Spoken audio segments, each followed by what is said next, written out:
Hello friends, good evening. দেখো রাতের খাবার বানাবো। এখানে তেলের মধ্যে তেজপাতাগুলো দিয়ে দিয়েছি গরম করতে। আর এখানে দেখো মশলা করে নিয়েছি মিক্সারে, মশলাটাও রেডি আছে। কি বানাবো তোমাদের দেখিয়ে দিচ্ছি।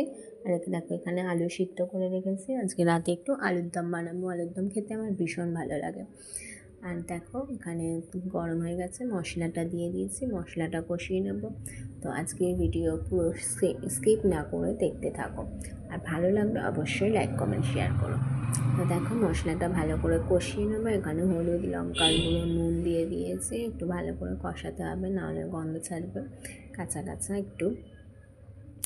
ভালো করে কষিয়ে নিচ্ছি। মশলাটা হয়েই এসছে, একটু ভালো করে তেলও ছেড়ে দিয়েছে দেখো মশলা থেকে।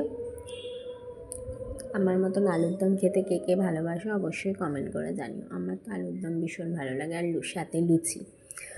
দেখো এখানে আলুগুলো দিয়ে দিয়েছি, সিদ্ধ করে রেখেছিলাম। এবার আলুর সাথে একটু মশলাটা ভালো করে কষিয়ে নেবো, যাতে আলুটার মধ্যে মশলাগুলো একটু ভালো করে ঢোকে। তো দেখো হয়ে গেছে, অনেকক্ষণই কষিয়েছি মশলা দিয়ে আলুগুলো। আবার বেশি কষাতে গেলে পুড়ে যাবে, তখন খেতে ভালো লাগবে না। তো এরপরে জল দিয়ে দেবো। দেখো হয়ে গেছে ভালো করে কষানো রাতের খাবার। এখানে দেখো জল দিয়ে দিয়েছি, সাথে ধনেপাতা আর গরম মশলা দিয়ে দিচ্ছি। এবার একটু ভালো করে ফুটিয়ে নামিয়ে নেব। তো কেমন লাগছে দেখো। আজকের ভিডিও অবশ্যই জানিও কেমন লাগলো। তো চলো টাটা।